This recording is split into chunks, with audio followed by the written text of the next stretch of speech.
malee waan taane garuu fonqolchi mootummaa Suudaan irratti raawwatame yeroodhaaf fashalaa'ee jira. Magaalaa Undurmaan iddoo waraana Suudaan achirratti iddoo ifaa waan akkasii to'achuudhaaf waraanni sochii godhee ture. Sochii waraanni sun godhe suni fashalaa'ee jira. Ammaaf ammoo wanni isaan itti milkaa'an hin jiru. Kana ammoo mootummaan Suudaanii qorachuutti jira. Tuni oduu ijoo guyyaa har'aa keessaa takka. Lammaffaarratti baga gammaddan baga gammanne hundumti keessanuu jechuudha.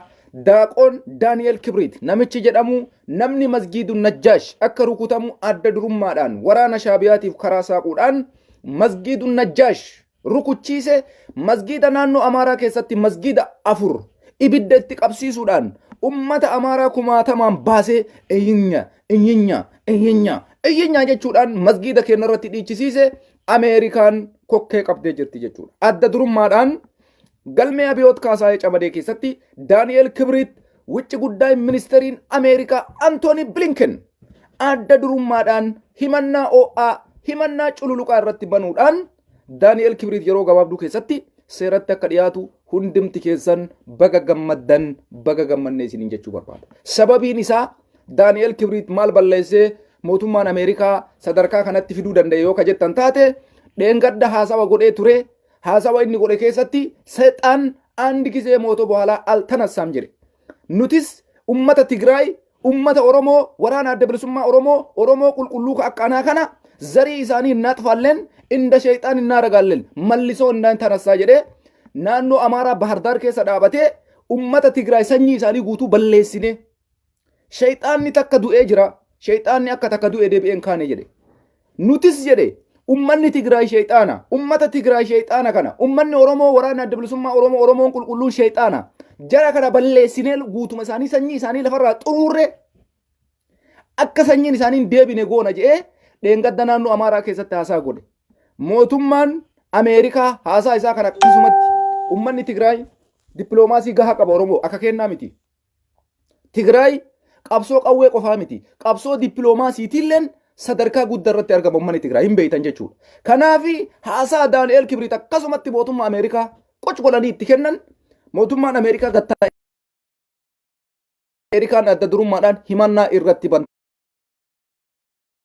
jirti jechuudha. Namni Oromoo diqqeesse, namni Oromoo salphise, namni masgiida gube, namni masgiida Oromoo bakka maratti gube, namni Oromiyaa keessatti masgiidni baay'ate jedhee Oromiyaa keessatti duula labsaa ture, namni zariidhaan, kutaadhaan, gandaan ummanni Itoophiyaa keessatti qoodamee akka nyaatamu godhe, namni Abiyyi Ahmad sadarkaa jiru kanatti akka Abiyyiin Ahmad Itoophiyaa keessatti mootummaa Itoophiyaa ta'ee ittiin fufne shira xaxuudhaan iddoo Abiyyiin deemu maratti jala deemuudhaan waan hin taane Abiyyi Ahmad qabsiisee Abiyyi Ahmad irra qilee keessaan baane keessa namni buuse daaqoon Daani'el Kibriit jechuudha. Ameerikaan irra qodhaayiteetumaan nyam gootee qabdee jechuudha. Kuni Oromoo hinjifannoo guddaadha. Oromoon si rabbitu sii lola bar. Rabbitu sii lola bar. Ulamaa'otiin teennallee, ustaazotiin teennallee, sheekoliin teennallee rabbitu sinii lola. Du'aayin teessan lafan buune takka. Du'aayin ulamaa'onni kenna godhan, du'aayin sheekoleen teenna godhan takka lafan buune. Takka. Masgiinni kenna naannoo Amaaraa keessa ibiddaan gubamee itti baanii itti sirban. Andi gochoo mandallaa siqqaatal ineenota xayyaaqii buloo Abiyyi Ahmad paarlaamaa laayii mallas gaafa sangaaf Abiyyiin Ahmad paarlaamaa keessa taa'ee goojjoo mandara keessa gubatamtuuf itti gaafatamaan anaa miti ani milishaa ganda keessanii miti gaafa Abiyyiin Ahmad nuun jedhu guyyaan hin dhufaa jennee rabbiin ammoo akka keetii miti. Rabbiin hin jarjaru. Rabbiin step by stepiidhaan deema. Rabbiin suuta tirataa. Hin jarjaru osoo badii nu dalaynu guutuu rabbiin jarjare. Sila har'a yoona jiraachuu hin dandeenyu. Akka namni badii dalaguun guyyaa san osoo rabbiin tarkaanfii irra fudhate sila yoonaan eegu namni kamuu. Sini galaami. Har'a kunoo wanni suni mootummaan Ameerikaa daaqoon Daani'el Kibriit Itoophiyaa keessatti adda durummaadhaan kutaadhaan gandaan gosaan amantiin akka ummanni Itoophiyaa wal qaqqalee wal fixu adda durummaadhaan gahee qaxabataa jiru daaqoon Daani'el Kibriit ka jedhu mootummaan Ameerikaa wucci guddaa ministeriin Ameerikaa himannaa rabbane jechuudha. Kuni gammachuu guddaadha. Baga gammaddan ummanni Itoophiyaa hundi keessa ka musliimas ka kiristaanas namni suni bineensa keessaayyuu bineensa daamiidha.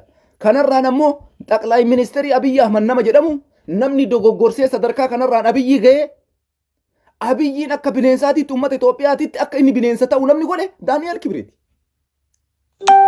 Itoophiyaa sadarkaa irra isiin jirtu kana qilee keessa namni buuse Daani'el Kibriit. agartanii abiyyi rakkoo inni keessaan baane kana keessa namni galche Daani'el Kibriiti. Gaafa paarlaamaan Itoophiyaa keessatti nuti listii Daani'el Kibriitiin agarree gaafa muudama gara paarlaamaatti geessan.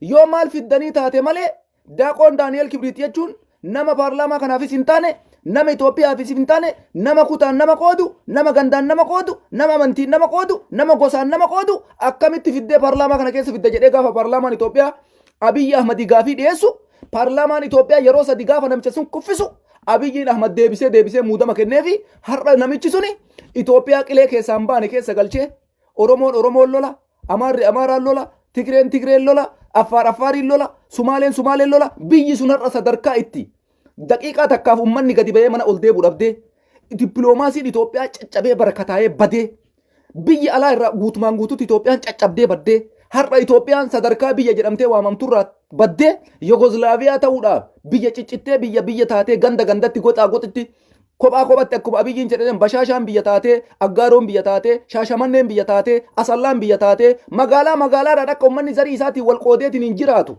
Sadarkaa kanaan namni Itoophiyaa ka'e daaqoon Daani'el Kibriit kana jechuudha. Osoo gaafa paarlaamaan Itoophiyaa Abiyyi Ahmadiin namichi kun hin ta'u. Namicha kana ofirraallee siisi.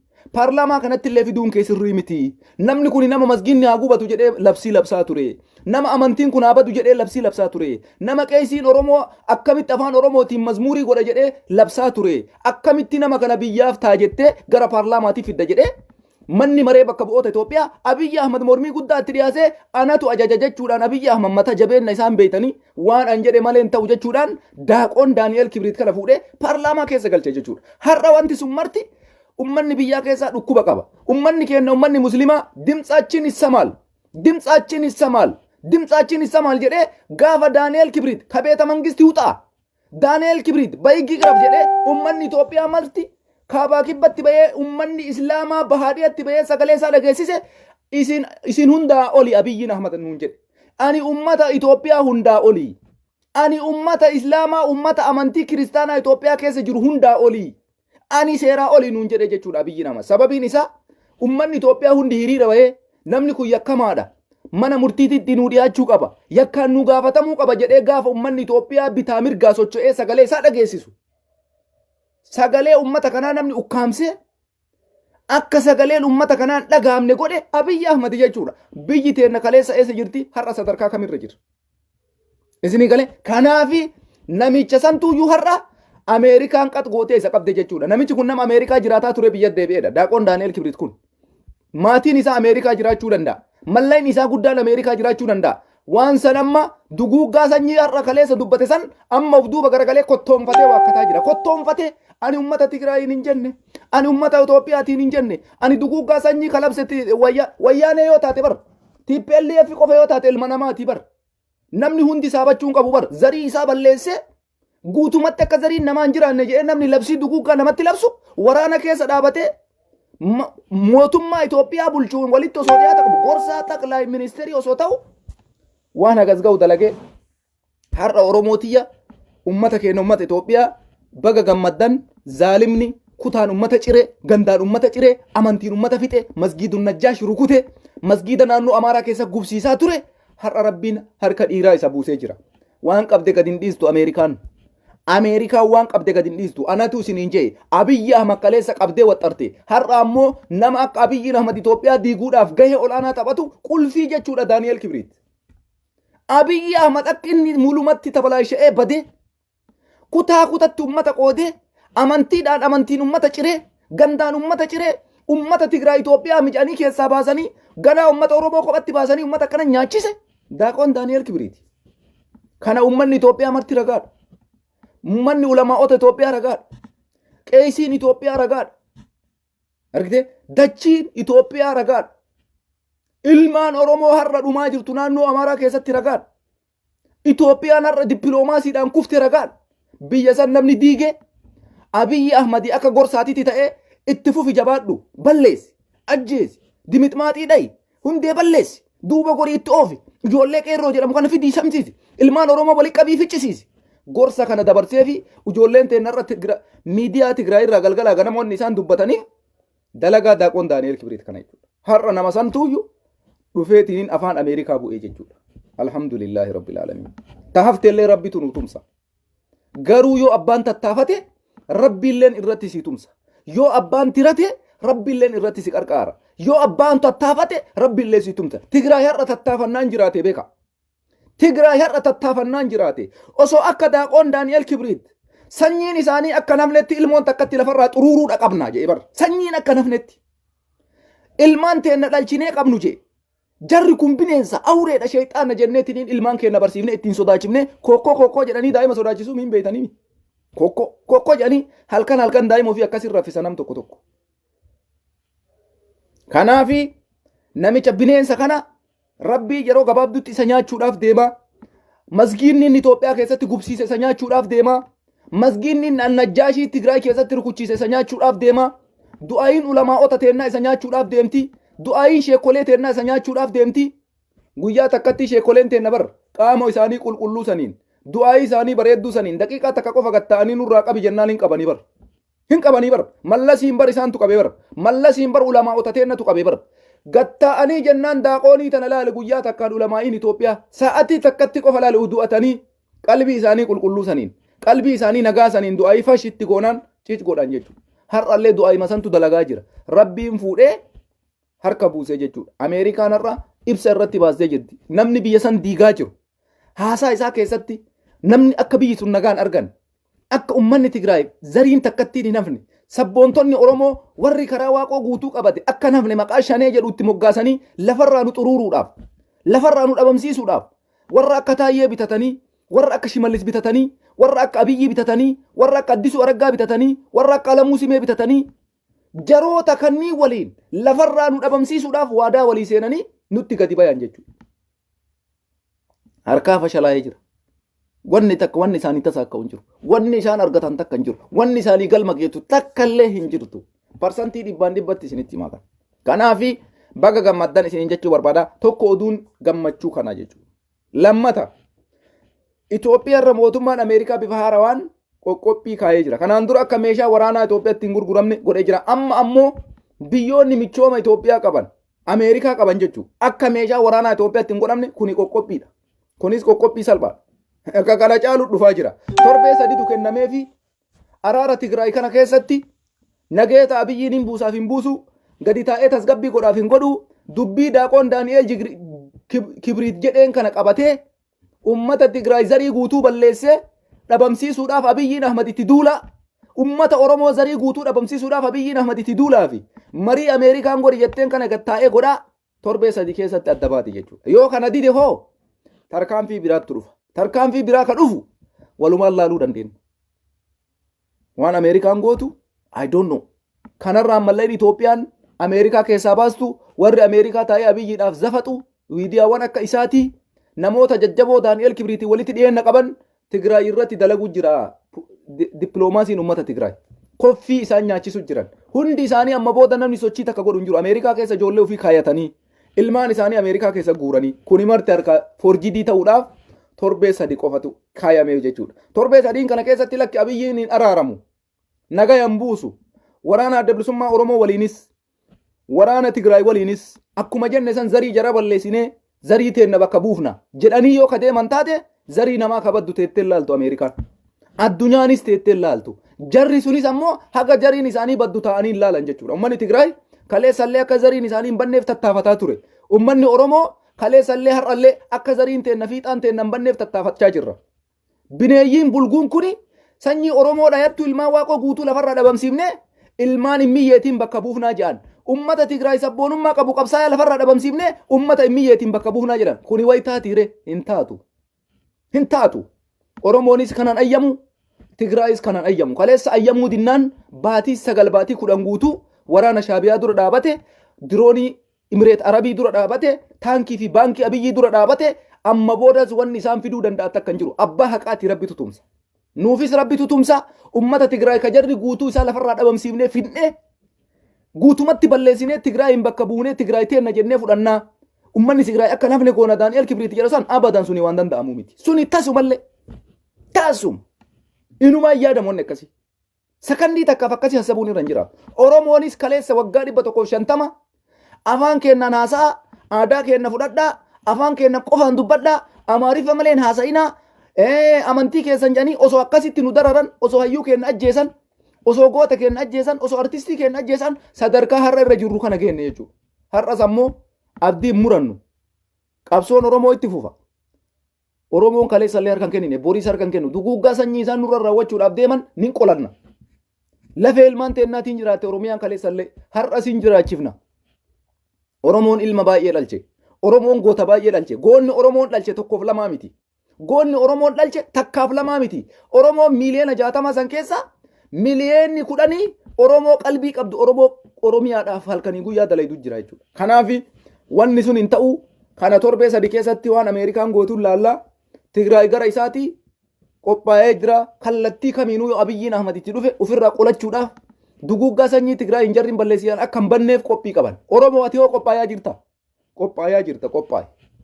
Waraanni adda bilisummaa Oromoo akka Tigraay uf danda'ee uf ijaaree bututtuu waraana amma Abiyyiin Ahmaditti olii gadi hin fiigu dachii isaa keessaa baasee dachii har'a Amaaraa keessa jiru kanatti nutis waraana keenya waraana adda bilisummaa Oromoo akka waraana Tigraay kanatti jabeessinee Oromoon kumaatama jira.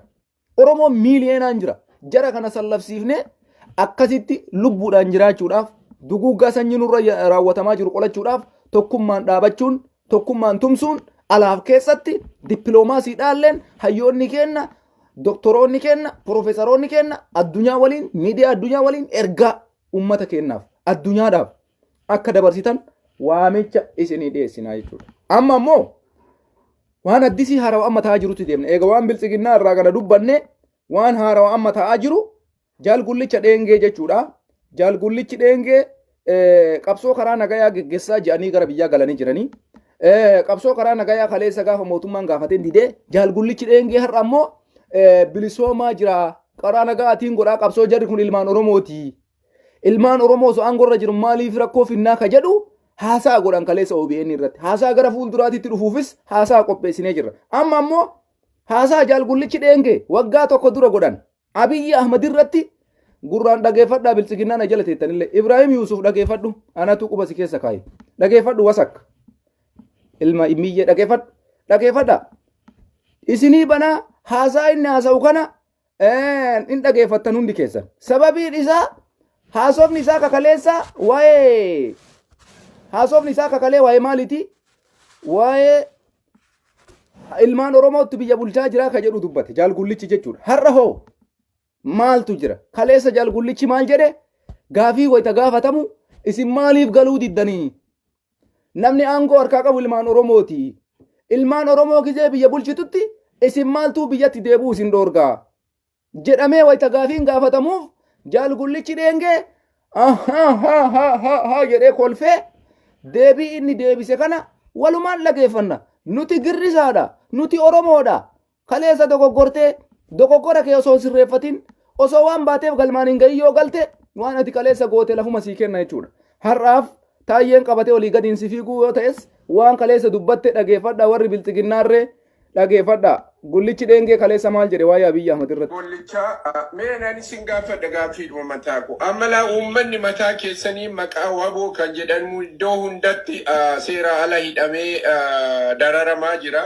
Isin maafi harka kennitanii hin galle? Oromoo silaa mootummaa Oromootu aangoorra jira. Isin maaf harka kennitanii hin galle? Mootummaa Oromootu aangoorra jira harka kennitanii maa hin galle kan jedhuufi tokkoffaa mootummaan Oromoo inni jedhamu kun ayidoolojii fi akeeka uummata Oromoo tarkaanfachiisaa jiru hin jiru. Kan Oromoon deebii argachuu qabaa beekuu qabaa dhugaa dirree jiru. Mootummaan kunini maqaa uummata Oromoo xaachuudhaan dambalii qabsoo uummanni Oromoo godheen qabsoof qarreen godheen akkasumas waraana Oromoo godheen kanaan yeroo mu'amutti tooftaa garaagaraa aangoo ruftuudhaaf afaan Oromoo haa dubbatu Oromoof waan quuqamu yeroo sifaafadhaatu malee mootummaan kunini ammayyuu akeeka Oromoo qabaachaa hin jiru. Mootummaa tokkummaa tarkaanfachiisaa jira. Ilmaayyuu sirna booddeessaa bara durii bara kaleessaa darbanii kanneen akka bara Hayilee Sillaasee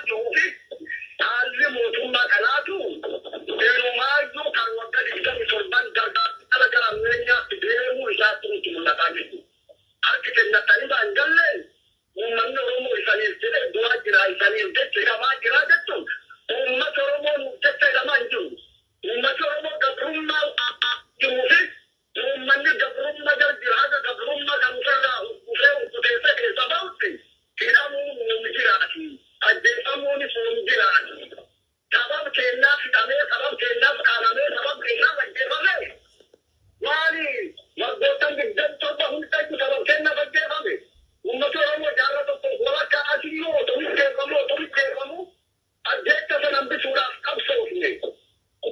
Kan ummata oromoo ajjeese sababa keenya jechuun sirriin nuuf jechi ajjeefamne ummanni oromoo kan ajjeefameefi waan abbaa isaa gaafate waan gabrummaa maallu bilis ta'uu qabaa. Dijimata kooti ijaarrachuu qaba mirgiree murteeffannaa kooti argachuu qaba waan jedhee fakkeeffama. Kanaaf woboon sababa uummanni oromoo ajjeefameefi jechuudha. Waa dhageeffattanii ka akkana jedhaa jiru gullicha dheeggeeti. Gaafiin dhiyaateef maaliif hin galle waggaa tokko duraa beeka. Mootummaa Oromootu aangorra jira. Ilmaan Oromootu aangoo qabatee maaliif bosonatti haftanii ilmaan Oromoo sababa keessan Oromoof Oromoo lamaan jidduutti dhumaa jira jedhanii gaafii gaafataniif gaafii inni deebisee dhageeffatanii jirtanii jechuudha. Ka aangorra jiru inumaayyuu waa waggaa 27 caalaa badatu dhufe Hayila Sillaasee sirna Minilikii fi sirna Naaqanyaa aangorra deebisuudhaaf paartii dhufe kana Oromoodhaa waan takka isteeppii takka fuulduratti hin oofu. Ina kunoo dhageeffadhaa waan sobu isin fakkaata. Toomi jaalgollichaa mee nani sin gaafadha gaafiidhuma mataa ko ammalaa uummanni mataa keessanii maqaa waboo kan jedhamu iddoo hundatti seera ala hidhamee dararamaa jira. Isin maafi harka kennitanii hin galle? Oromoo silaa mootummaa Oromootu aangoorra jira isin maaf harka kennitanii hin galle? Mootummaa Oromootu aangoorra jira harki kennitanii maa hin galle kan jedhuufi tokkoffaa mootummaan Oromoo inni jedhamtu ayidoolojii fi akeeka uummata Oromoo tarkaanfachiisaa jirmu hin jiru. Kan Oromoon deebii argachuu qabaa beekuu qabaa dhugaa dirree jiru. Mootummaan kunini maqaa uummata Oromoo xaachuudhaan dambanii qabsoo uummanni Oromoo godheen qabsoof qarreen godheen akkasumas waraana Oromoo godheen kanaan yeroo mu'amutti tooftaa garaagaraa bartee aangoo ruftusuudhaaf afaan Oromoo haa dubbatu Oromoof waan quuqamu yeroo fi gaafadhaatu malee mootummaan kunini ammayyuu akeeka Oromoo qabaachaa hin jiru. Mootummaa tokkummaa tarkaanfachiisaa jira. Ilmaayyuu sirna booddeessaa bara durii bara kaleessaa darbanii kanneen akka bara Hayila Sillaasee bara Minilikii bara Dargii Itoophiyaa jimlaadhaan bilchaasumatti walitti qabanii afaan Amaaraa afaan Habashaa afaan Nafxanyaa keessatti olaantummaa argatan ijaaruudhaaf warroonni deemtee fannaaf qabsaa'anii fi bilisummaa sabaa fi gaafii saba kaasan dhiphootaa fi kan fakkaatu jechuun abaaraa itti waan jiruufi haalli mootummaa kanaatu yerumaayyuu kan waggaa 27 gara gara ammayyaatti deemuu isaatti nutti mul'ataa jiru. Harki kennatanii baan gallee uummanni Oromoo isaaniif jedhee du'aa jira isaaniif jecha hidhamaa jira jechuun uummata Oromoo jecha hidhamaa hin jiru. Uummati Oromoo gabrummaa jiruu fi uummanni gabrummaa jira haga gabrummaa kan irraa dhufee kuteessa keessa bahutti hidhamuun ni jiraati. Ajjeefamuunis ni jiraati. Sabab kennaaf hidhamee sabab kennaaf qaanamee sabab kennaaf ajjeefamee maali magbotan bigdan torba hulta ko sabab kennaaf ajjeefame. Uummata Oromoo jaarrata ko wala ka asilo to ikkeeffamu ajjeetta sanan bisuudhaaf qabsoofne. Kan uummata Oromoo ajjeese sababa keenya jechuun sirriin nuuf jechi ajjeefamne uummanni Oromoo kan ajjeefameefi waan abbaa isaa gaafate waan gabrummaa maallu bilis ta'uu qaba. Dijimata kooti ijaarrachuu qaba mirgiree murteeffannaa kooti argachuu qaba waan jedhee fakkeeffama. Kanaaf woboon sababa uummanni Oromoo ajjeefameefi jechuudha. Akkana ka woboon ka ajjeefama uummanni Oromoo ka ajjeefamaa jiru sababa waraana adda bilisummaa Oromootiif miti. Kanaan dura ajjeefamaa ture. Qabsoo isaa galmaan ga'uudhaaf bilisummaa isaa barbaachaaf jaalgullicha dheengeeti kun. Haasaa kana haasaa waggaa tokko duraati. Maaliif harka kennattanii hin galle jennaan sirni kun sirna Oromoo ilaallatu miti. Sirna Haayile Sillaasee, sirna Minilikii fi sirna Naafxanyaa gara duraatitti oofu. Inumaayyuu ka waggaa 27 caalaa badaadha. Jedhee deebii akkasiisan deebise jechuudha. Ummata jidduu lamaanii dhumaa jiruuf ummanni Oromoo kaleessuma qabsaa'aadha, har'as qabsaa'aadha. Lamni qabsoo irratti du'uun inuma jira. Garuu nuuf du'aa hin jiru, nuuf jidduutti du'aa hin jiru. Labsii isaa injifannoo isaatiif, abbaa biyyummaa isaatiif du'aa jira ummanni Oromoo ka jedhu. Waggaa tokko dura gullichi dheengee haasaa akkanaa godhee jechuudha. Haasaa biraallee baay'eetu jira. Yeroo eeggatee gadi baya martisaa. Anamma wanni jechuu barbaadu. Namni kaleessa osoo afaan isaatiin kana dubbatu ilmaan himmiyeetii ka biyya bulchaa jiru sirna Miniliki jedhee kaleessa ofii isaatiin tarbii godhe tokko har'a ammoo biyyatti galee karaa nagaatiin qabsaa yeroo jedhu sababiin isaa maali ka jedhu hundi keenya of gaafachuu barbaachisaa jechuudha. Maaltu mudate nama kana? Gullichi dheengee kaleessa akkas jedhee Abiyyi mormaa ture. Har'a maaliif Abiyyitti galee waan jedhu kana Oromoodhaaf osoo dhiifne gaafii bal'aadha. Ka biraa ammoo anamma waan tokko isinitti himuudhaaf barbaada. Jaalgullichi dheengee dogoggoree jira. Tokko wanti jaalgullicha dheengee dogoggorse tokkoffaa aangoo irraa ka'uu isaatitti mufii qaba. Mufii qaba. Aangoo san yeroo dheeraa dura irraa kaasanii turee jiraayyuu waggaa 2 dura. Dhugaa isinitti himnaan. Gullichi dheengee aangoo irraa ka'e hoogganummaa irraa haga ka'e waggaa 2 ga'ee jira. Waggaa 2 kana keessatti aarii qaba, mufii qaba. Oromoo majala jira, waraanuma kana waliin jira. Garuu akkasitti parsantii 100% akka ammaa kanatti ittiin cinne. Keessaan ammoo warra amma gale kana warra Qaraarsoo Biqilaa, Qajeelaa Mardaasaa, Diimaa Nagayoo, Koloneel Abbabee Garasuu, Haayiluu Goonfaa jara kanaa walitti kontaaktii qaba. Jarri kuni akka dheengadda miidiyaan Oromoo dhaqee dubbisee rakkoon keessan isin jidduu jiru maali? Rakkoon kun karaa seeraatiin haa furamu.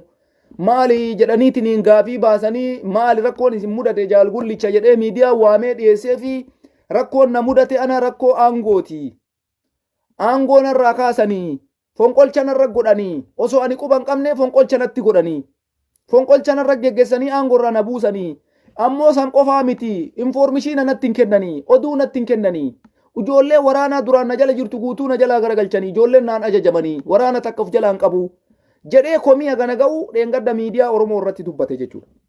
Waraanni kuni Araarsoon jaalgullichi dubbii kana dubbatuun warra mootummaa biyya bulchaa jiruu fi warra Oromoo diiguu barbaaduudhaaf fulaa wayii banaa godheef jechuudha. Fulaan inni banaa godheef akkam goonee jaalgullichoon qabsoo kana keessaa baafnee ifaajee isaa waggaa 27 fi waan inni qaraan dura Oromoo godhe illee jalaa tabalaasheessinaa fi Oromoo akkamitti yoo dandeenye adda qoonna waan jedhu karoorfatan.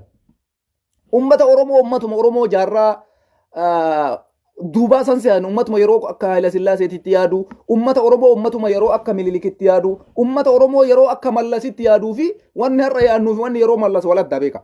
Har'a Oromoon har'a jirtu qaruuteedha. Kallattii kamtu na baasaa beeyti Oromoon har'a jirtu. Laalime gowwaan hin jiru. Zabana Mallas biyya bulchuu fi Oromoon amma jirtu tokko miti. Ajajaa waraanaa yeroo Mallas biyya bulchuu fi amma biyya bulchu tokko miti. Ajajaa nama biyya bulchaa jiru waraana adda bilisummaa Oromoo maslahaa laallata. Maslahaa jechuun afaan Arabiffaatiin waan sii bu'aa qabu laalta jechuudha. Wanni sii bu'aa qabu yoo jiraate waan bu'aa sii qabu san wajjin qabsoo kee geggeessite galma barbaadde san ga'u. Isinii galee wanti amma faallaa sanii godhe kana jaalgullicha akka inni sadarkaa amma irra jiru kanatti galu ka godhe. Ani akkanatti fakkaatutti qondaalota mootummaati. Tokko Hangaasa irraa dabalatee Taayyee Dandaa irraa dabalatee warroota akka Haayiluu Goonfaa Garasuu Jeneraal Abbabee Garasuu jarri kun deebuu caqacaqaa turan. Maaliif isaan kana godhaniif maaliif akkasitti jaalgullicha cinqaa turan? Amma jaalgullichi qabsoo Oromoo keessaa bahee karaa nagaa qabsaa eega jedhe biyyatti galuun irra hin turre beeka. Hoogganummaa isaa irra yeroo inni aangoo irra jiru maqaa isaatiin ka du'e namni isaa ban qabu. Mootummaan kun yoo barbaade boriif iftaan rakkoo hunda isarra gaffa'ee mana hidhaatitti isa darba yookaan isa ajjeesuu danda'a. Sababiin isaa hoogganaa kibbaa uummata Oromoo uummata ganaa fixee nama ganaa jedhanii itti fe'uu danda'a. Namni kun riphee lolaadha. Waan barbaaduun arganne. Nama kaleessaati xilaata Oromooti jedheen toka irraatitti aangoo irra jira. Akkamitti amanee biyyatti deebi'e? Keeniyaa keessa jira. Keeniyaa keessatti nagaa yoo taa'e maal isaa qaba? Har'a dhaqeetiin Abiyyi Ahmaditti harka kennate Abiyyi nama waraana Daawud Ibsaa waliin galche dawaa nyaachise cici godhe. Jaalgullichi dheengee maal argachuudhaaf sa'aatii kanatti kaleessa Abiyyi Ahmad ati sirna Amaaraa deebisuu dhufte jedheetiin mormeenii bosonatti hafe har'a maaltu biyya isa deebise yoo ka jettan taate hin dogoggore. Dogoggora ka isa dogoggorse ammoo warra qaama mootummaa keessa jiran nuti obboleeyyan keessanii nuti nama tokko koottu maal achii gootaa haga aangorraa kaate gara waggaa lamaatiif deemtaa. Siviiliidha kunoo odaa tarbii Tiwiitar godhee jira jaalgullichi dheengee nama noormaalii siviiliyaaniidha. Waa'ee lola waraanaa keessaa qaata bahee. Kana uummanni Oromoo barachuu qaba jedhee barreessee poostii godhe. Jaalgullichi waan takka harkaan qabu an edda isinii dubbadhe. Amma maaliif kan isinii fidean? Namichi kun hin dogoggore. Dogoggorri inni dogoggore Abiyyi Ahmad kaleessa jibbee jira har'a itti galuun qabu ture. Qabsoo Oromoo keessaayyuu osoo bahee Keeniyama keessa taa'ee nagayaan jireenya isaa noormaalii jiraatee achi booda gaafa waraanni kun gara tokko citee Itoophiyaan araaramtee falli bu'e tokko osoo biyya deebi'e gaariidha. Har'a Abiyyiin Ahmad yoo barbaachisaa ta'e rakkoo kanaan dura dalagame guutuu jaalgullichatti gadi fe'uu danda'a. Mataa isaa irratti dhugaa isinitti maal? Ilmaan amma maayii kana dhumte waraana maayii kana uummata kaabarra dhume gara Wallaggaan asii wanni keessa akka dhume isatu ajjeese ajajaa waraana shaneeti jedhanii balaa hunda isarratti tuuluu danda'a warra soddaa isaa waliin jechuudha. Abbabaa Garasuu warra akka Iluu Goonfaa kan asii ka'ee Keeniyaa dhaqee isa fuudhee biyya galche kuni homa takka isaa godhuu hin danda'u. Taayyee danda'a homa takka isaa godhuu hin danda'u. Ufii isaatiiyyuu taayyeen haasa'a Daani'eel Kibriitiin gadi bahee ol deebi'a. Yoo waan Daani'eel Kibriit jedhu hafuura hin baafanne taayyee mataan isaa guyyaa takka ooluu hin danda'u. Jara kanatti maaltu isa galcheedha nama jaalgullicha. Ummata hafuura Amaaraa baafatu.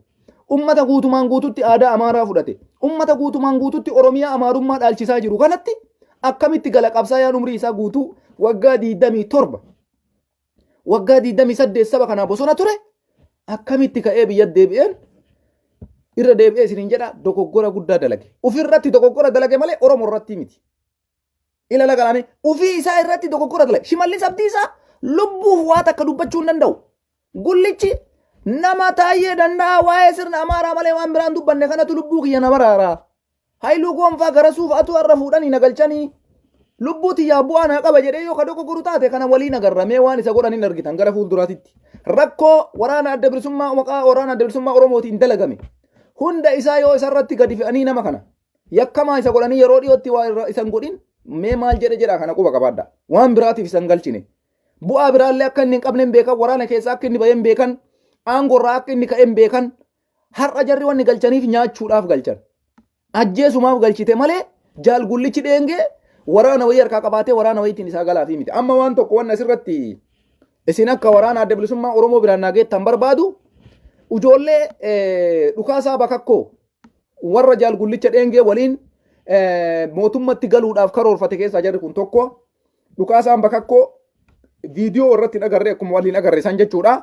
Amma wanti haasa'amaa jiru nama 2,000 walii qabanii waraana jechuudha mootummaan ufuma isaatii qopheessee leenjisee aartii rifeensa matarra kaa'ee asiin gara Gujii Booranaa kanarraan as galchuudhaaf karoora akkasii qabanii kanaaf dhukaasaa bakakkoo wanni OBN irratti mul'atuu dhabeef waraana san waliin galchuu fi waan jedhamutu haasa'amaa jira.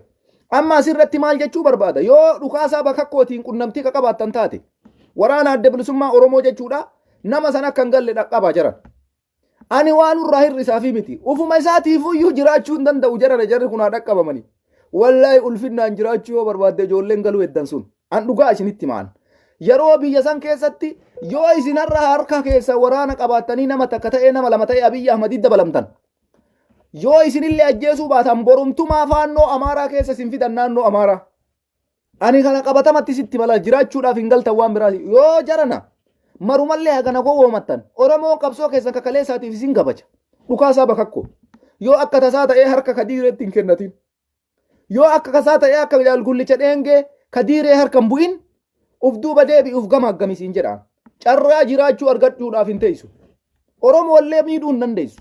Waraanni ammoo si jala jiru ijoollee waraana adda bilisummaa dhugaa qulqulluu yoo si waliin ka jiraattu taate nama 3 miti namni 4 yoo si waliin jiraate ijoollee san fuutee hin galin. Kopha makeetiiyyuu ufuma keetiiyyuu yoo hagammaatitti kadiiree biltsiginnaa harka seentee kan jiraanne taate gama godhii badii dalagaa jirturra deebi'i ijoollee fuutee hin galinii jiraachuu hin dandeessanii jarana waalaalaa nuti jibbaa keessan hin qabnu kaleessa Oromoo ifaajjanii hin dogoggorinaa jarana Homa takkaa biyya sanii hin siine. Itoophiyaan jijjiiraman arganne. Ka biyya harkaa qabu nama biraati. Akkamitti dogoggortan? Hin dogoggorina. Waan isin kaleessa dalaydan ammoo Oromoon viidiyoo keessan lafaa qaba. Yoo isin gadi baatanii Oromoo irratti duullettan Oromoon viidiyoo keessan isinii qopheessaa jechuudha. Waan kaleessa haasa'aa turtan. Waan kaleessa dubbachaa turtan. Sammarallee wal godhuufi miti. Garuu ani dhaamsi isinii dhaamuu barbaadu yoo haga ammaatitti harka kennattanii ka diiree taayee danda'a harka ka hin jiraanne taate dhukaasaa bakakkoo uf dhaqqabii. Uf baraari anaa miti lubbuu kee baraari. Oromoo baraaruu osoo barbaadde hin galtu ture beeki. Oromoof Oromiyaa baraaruu osoo barbaadde akka jaalgullicha dheengeetitti harkan kennattu. Yoo ammoo Oromoo baraaruu hin danda'u jette ufuuyyuu baraari xayyib. Abiyyitti harkan kennatini lubbuma kee baasi. Lubbuu kee adaanuu yaali. Ani jaalgullicha dheengee qabsoo Oromoo keessaa galuu miti kana gaddisiise.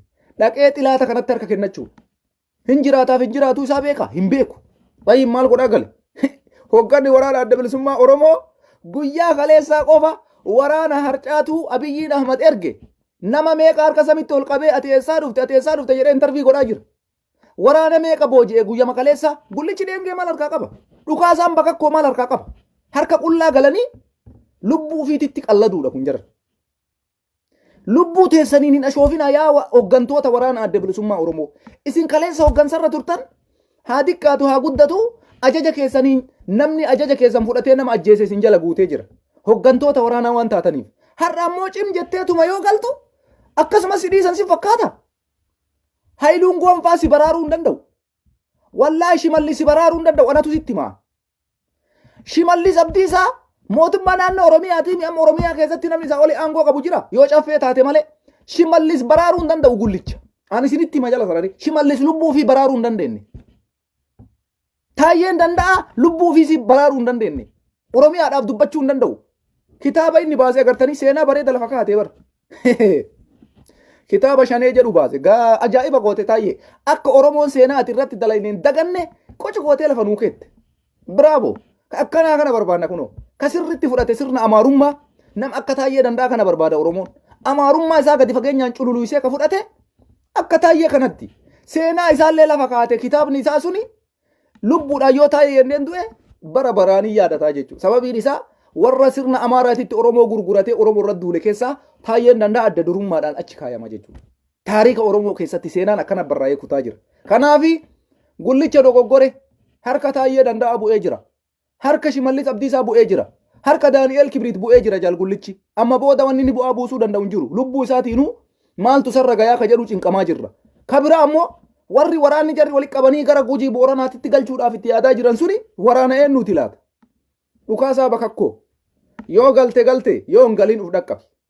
Kana siidhaamaan obboleessoo ati waggaa 27 kana keessatti yakka baay'ee hojjatte maqaa Oromootiif Oromiyaatiin qabsoo baay'ee geggeessaa turte osoo waan kaleessa ifaajjasan galmaan hin gahiin har'a yoo galtu uf gowwoomsuudha bibi uf gowwoomsuu ufiin taphachuu lubbuu fi qisaasessuudha. Kanaafi ergaan ani isinii dabarsu kana waraanni adda bilisummaa Oromoo isin bakka hin buutan qaata quba isin hin qabu isin siviiliyaaniidha. Dhukaasaa bakakkootis gullichi dheengeetis siviiliyaaniidha nama noormaalii jireenya keessan jiraataa jiruudha isin beeyna. Kanaaf hin dogoggorinaa. Lola kana keessa kaseene qeerroo qarree kaleessa Oromiyaa bilisa baaftee wayyaanee maqaleetti galchite. Har'a jarasantu marroo waliin qabsoo finiinsaa jira. Yoo dhugaa nutti himii ka barbaaddan taate waggaa 3 kanaaf isin galateeffanna malee ta'achi duraa taayyee danda'a yoo gaafattan boqqolloo qotaa turtanii isin hin jee. Wayitta asmaraa turtan. Qabsoo kanaan duraa nuyi ka injifate. Diyaaspoora Oromootii fi qeerroo fi qarreedha. Isin warri akka har'a kaataniitiin hin gullichi dheenge yeroo tokko na aarsa. Akkamiin na aarsa? Mallaqa diyaaspooraan asii walitti qabu Keeniyaa taa'ee nyaataa ture har'a mallaqa san maana dhoorgattaniif aaree wayita Abiyyitti galu nama gaddisiisa. Birriin bilaasha sitti kennu hin jiru amma booda Oromoon. Akka waraana adda bilisummaa Oromoo amma sochii godhuwa jiru. Jaalmarroon sochii godhaa jiru kanatti yoo hin sochoone nuti birrii bilaashaa hin qabnu bara. Haa qabsooftanii bu'aa buuftaniif walitti isinii qaba malee Oromoon birrii fudhattee Keeniyaa dhayxee borcii baaftee ofirraa ciiftee nyaattuufi miti. Habiibi wanni akkasii hin jiru. Marroon san didee jennaan irra gullichi dheengee cal jedhee ka'eetiniin qabsoo karaa nagaa qabsaa jedhee ta'utti gala. No, dogoggora guddaadha. Qabsoon isin kaleessa gootan lafarra harkifataa turte. Qabsoon har'aa maaliif sochoote? Maaliif Oromiyaa keessatti waraanni adda bilisummaa Oromoo xilaata booji'uu jammaree uf gaafadha. Isin kaleessa yeroo aangoo irra jirtan birrii ummanni isinii kennu teettanii nyaachuudhaan alatti tarkaanfii maalii fudhattan? Eenyu irratti tarkaanfii fudhattan? Nama meeqa boojitanii qabdan? Akkamitti isinii dhaga'ama? Har'a ammoo mallaqa bichaan nyaatinaa teettanii birriin kaleessa uummata diyaaspooraa irraa guurtanii bilaasha nyaataa tuuttan hin jirtu jedhee marroon. Akkami akkana nuun jetta abbo? Kaleessa waggaa akkanaa ta'aa turre. Har'as akkasumatti teennee uummata keenya gowwoomsinee birrii irraa nyaanna lollu. Eega akkas ta'e wanni akkasii hin jiru. Anarra uummata kana wareegama barbaachisu qabalee yoo lubbuun jiru qabsoo kana finiinsee dhaloota kanatti dabarsa malee isin waliin akka kaleessaa birrii uummata keenyaa diyaaspooraa walii qabee nyaadhu. Yoo kaatan ka'a gala yoo qabsaa'uu barbaaddanna waliin qabsaa'a jedheeni marroodhaan sababa kana ka'ee har'a gullichi dheenge akkuma waggaa 27 callisanii birrii Oromoo nyaataa bayan birrii Oromoo nyaataa bayan leencoo lataa leencoo baatii konoleel garasuu hayluu goonfaa diimaa nagayoo qajeelaa mardaasaa araarsoo kun marti isaanii keeniyaa asmaraa keessaa boqqoolloo siyaasii qotaa turan. Taayyee danda'attuu jedheen biruma taa'ee boqqoolloo qotaa turtan jedheen. Nuti har'a abaa'oo boqqoolloo qottuu hin qabnu. Abaa'oo Oromiyaa keessatti garbuu fi xaafii buna oomishtee Oromoo waliin Oromiyaa jijjiirtu qabna malee ta akka kaleessaa yookaan siyaasii boqqoolloo qottu takkattiin waraana adda bilisummaa Oromoo keessatti afaan jirtu. Gullichi dheengee har'as Keeniyaarraa dhufee gale. Keeniyaa taa'ee qabsoo Oromoo geggeessuu hin danda'u. Kana beekuun Oromoo sirra jiraata. Wanta an jechuu barbaadu ka gullicha dheengee assalaamu alaikum ati kuttee jirta. Amma warri harka seenaa xilaataan seeniin dhukaasaa bakakkoo yoo galtee hin galin atillee uf eeggannoo si barbaachisa. Dhugaasitti mootummaan kun sin dhiisu. Yakka kanaan dura dalaydan hunda isinirra gadi fe'uudhaaf ta'a Abiyyiin Ahmad. Quba qabaadhaa taayyeen isin hin baraaru. Shimallis isin hin baraaru. Si galee. Waan kanaan dura dalagame ilmoo namaa kanaan dura duute guutuu isinirra gadi fe'ee seeratti isin dhiyeessee isin adaba namichi kun. Qabsoo karaa nagaa haara warraa fee waamicha godhaayyuu warra isa waliin eenyu waamicha godhaa jirta. Haara obboleessoo wabaa'oon kaleessa osoo nu haasofsiisuu baattanii gaariidha. Wallaahi dhugaa isinitti maan. Diyaaspooraa Oromoo meeqatu sababa keessan birrii kottoonfatee halkanii guyyaa Oromootti iyyee isinii ergaa ture waggaa 27 keessatti yeroo wayyaaleen biyya bulchitutti jechuudha. Isin ammoo birrii sallaxi jettanii teettanii nyaattanii Oromoodhaa rasaasa takka dhukaasuu hin dinne. Bilisummaa kaleessaa ka fide abaa'oo osoo hin taane qeerroo fi qarreedha jaalattanii jibbitanii Jawaar Mohammadii fi ilmaan Oromootu diratii ofiitiin bilisummaa fide kaleessa. Abaa'oo kanaan dura ani maqaa qofa malee ijaan argee hin beeku. Har'a ammoo abaa'oo dhugaattuu jila ka qeerroo kaleessaa bakka buutee qeerroo ofiitti dabalee qeerroo waliin qabsoo finiinsaa jiru marroo dirriba allakki birri mammataa waliin kuufadhee birrii taa'ee nyaadhu. Haa xiqqaattu haa guddattu ummanni kiyya waan irraa barbaada. Mallaqa jaraa qofa sabasabadheen taa'u jedhee wanni irra inni galgalaa ganama milishaa poolisii liyyuu haylii maalii isin jettanii funaantanii itti achi ergitan funaanee asiin feesbuukaan nutti ergisiisu ifaajee ummanni kun amaanaa ummanni kun itti kenne sochoosaa jira jechuudha. Nuti ka barbaannu qabsaa'ee akkanaati malee ka shigidim jedhee Keeniyaa taa'ee birri Oromoo lax birri Oromoo lax garaan isaa kun gaafa ba'ee TV OBN irra geessan yaa subhaanallah garaan distii fakkaata duratti achi ba'ee distii bakka inni maal godhaa qabsoo jirare ciisee nyaachuu birrii diyaaspooraa Oromoo birrii miskiina Oromoo ka biyya Arabaa irraa dhufu ka Awurooppaa Ameerikaa irraa dhufu laxxoo inni callisee biyya Arabaa keessa taa'ee kuul achiin siyaasa illee hin beektu warra miidiyaan biyya Itoophiyaa kun siyaasa illee hin beeku. Jaalgullichi dheengee eessaa galee Keeniyaarraa galee booleetti bu'ee jedhan namni Keeniyaarraa booleetti bu'ee qabsoorra jira. Qabsoorra jiraachuu dhabuu isaa borcii isaa qofatu ragaadha obboleessoo. Ijoollee waraana adda bilisummaa Oromoo keessa jirtu barra hin beeksiftii barra wanni jarri godhaa jira. Kanaafi ijoollee lama dhukaasaa bakakkoo waliin galuudhaaf qophooytan yoo jiraattan uf duuba deebi'aaf laala. Jiraachuudhaaf hin teessan anatu isinitti mala. Akka Oromoo miixanaa ta'u waraanaa waliin galtanii harka isinii dhoodha. Ka 2018tu yeroo biyyummaan sunuu xiqqoo tasgabbii qabdu bu'aan arganne dawaa nyaattee dhumte ijoolleen.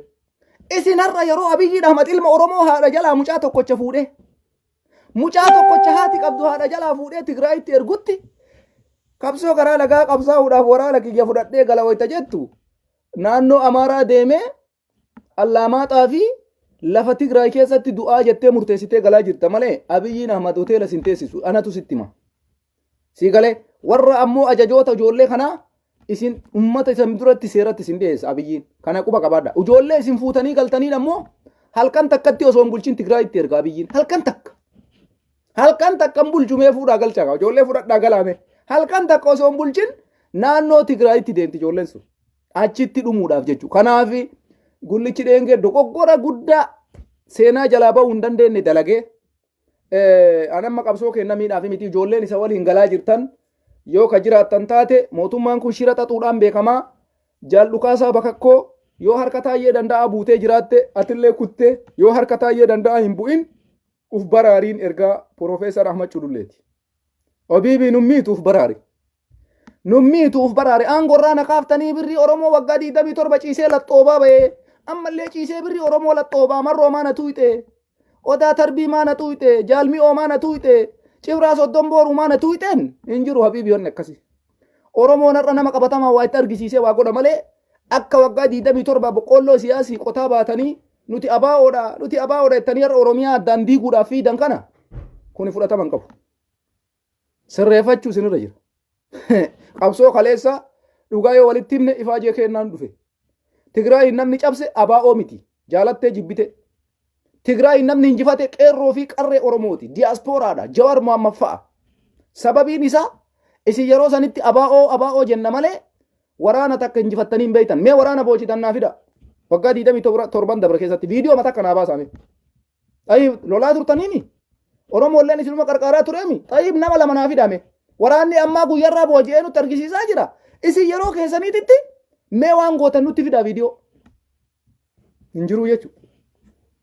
Kanaaf wassoobuun hin barbaachisu. Irra dibaa hin jiru zabanni irra dibaa. Oromoon har'a dhugaa walitti himus sirra jira. Ijoolleen amma sii qabsaayaa jirtu marroo waraanni hin harkaa qabu qeerroo fi qarree Oromooti jaalattanii jibbitanii. Ijoollee kaleessa Jawaarii waliin qabsoo karaa nagaa finiinsaa turtetu har'a marrootti dabalame. Jaratanniintu ijoollee gubata qabdu waa'ee bilisummaa beeytu injifannoon kaleessaa injifannoo jaraa akka ta'e beeytutu marroo jalaan hoogganame marroo waliin qabsoo finiinsaa jira. Oromiyaa hunda keessatti. Kanaaf warri galaa jirtan carraa takkatti qabdan. Warri hogganoota waraanaa turtan akka Gullichoo Dhukaasaa Bakakkoo isin mootummaan tarkaanfii isinirra fudhata. Yakka kanaan dura dalagame hunda isinirra fe'ee jechuudha. Tokko kana qabadha. Warra isin waliin galu ijoollee taawwan ammoo halkan takka osoo hin bulchin Tigraay deemti jarri. Isinii galaami halkan takka osoo hin bulchin Tigraayitti ergan. Naannoo Amaaraa geessanii faannootti tarakkaban faannoon achi booda dhiitee gara lolaatti galchaa jechuudha. Kanaaf galtanii amma. Kanaaf galtanii. A'uuzu billaa sila namni jarana. Yeroo mallee yoo eeggate bareedaa bara. Gizee bariin ta'e wanni marti. Osoo biyya san keessatti qomasii tasgabbiin jiraate lolluu dhaabatee nageenni bu'e. Waraanni adda bilisummaa Oromoo yoo Gullicha waliin galellee rakkoon qabu lolatti hin deemu homaa rakkoon irra hin gahu jennee yaanna.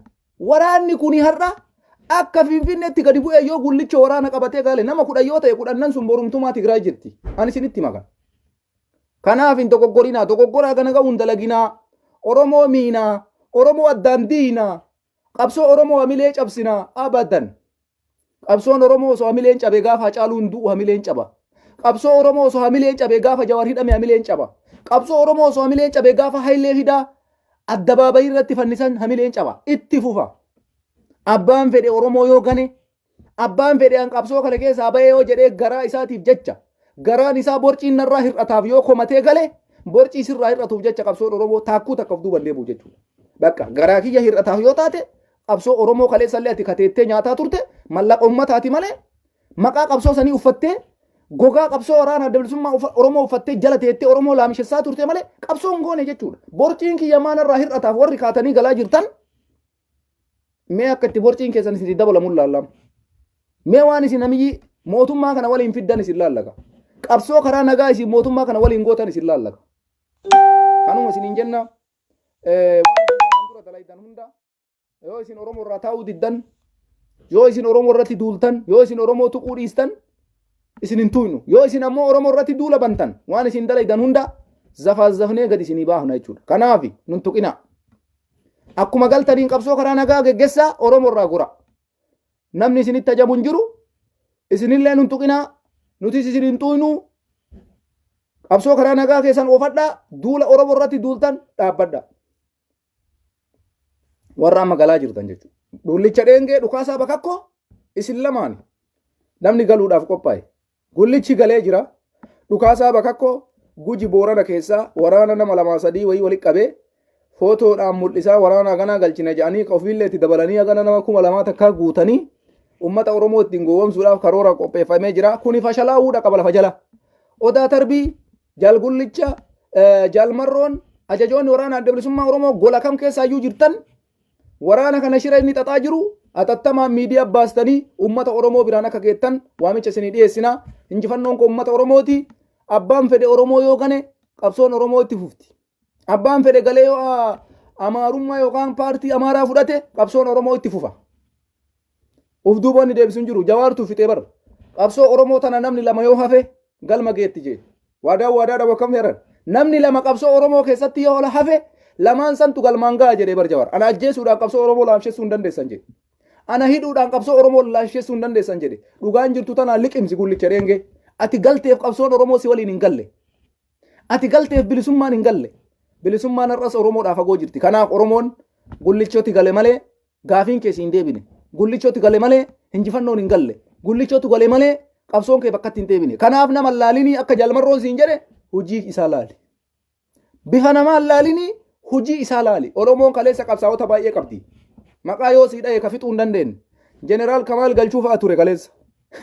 Warra wabaa'oo beekamaa jechuudha. Jara sanarra tana buutee gaangee Haaji Kamaal ta'ee jechuudha. Kanaaf Oromoon nama qabsoo keessaa bahee duuka qabsoon hin dhaabatu. Kanaaf har'a geennee jechuu kiyya. Kanaaf Oromoon hin injifataa. Oromoo keessaa hayyuu hidhuun, hayyuu isaa ajjeesuun, qabsaayaan Oromoo qabsoo Oromoo keessaa bahee manatti galuun, qabsoo Oromoo laaffisuun jabeessaa, tokkummaan keessa naa cimuu, ajandaa fedhe, propagaandaa fedhe yoo jarri xaxan, shira fedhe yoo jarri godhan, gullichi dheengee bar waan namni kana booda dubbatu, viidiyoo isaa lafaa qabna bar. Sababiin isaa haasaa inni kaleessa miidiyaa irratti godhe lafaa qabna. Sababii inni komate lafaa qabna. Waan inni jedhe lafaa qabna. Waraanni akka isaa harka hin jirre viidiyoo lafaa qabna. Yoo har'a jijjiiree waraanni kiyya kuma hagana waraanni kiyya kuma hagana jedhe waraanni suni waraanuma ulmaan Oromoo liyyuu haylii Oromiyaa ta'u arrumaan asumaan isinii arragaaggatuu barbaada.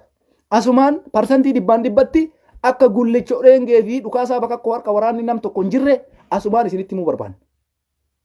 Nam tokko harka hin jiru dheengadda dubbate. Gaafa san biyyatti galaa isaan beekuu inni fat godhee dhugaa jirtu himee jechuudha. Har'a ammoo waraana qopheessaa jiran. Waraanni qophaayaa jiru kan mootummaati. Abiyyitu qopheessaa jira. Nama 2,000 ja'a jiran. 2,000 sanoo rifeensa aartee rifeensa wanni kanarra kaayanii woboodha jedhanii qabanii viidiyoo wayii fotoo kakkaasaniit akka Oromoo gowwoomsuu bara. Oromoon akkasii hin jirtu jara nam. Hin jirtu. Nu waa'ee sooshaal miidiyaa isin caala beeyna. Ijoolleen biyya keessa jirtu ilmaan Oromoo isin caala beeyti. Jiraachuudhaaf jecha osoo dhugaa soba ta'uu beekan callisanii isin laalaa jiru malee waan isin gootan hunda akka parsantii hundaan dhibbaan dhibba soba ta'een beeka uummanni Itoophiyaa jiru.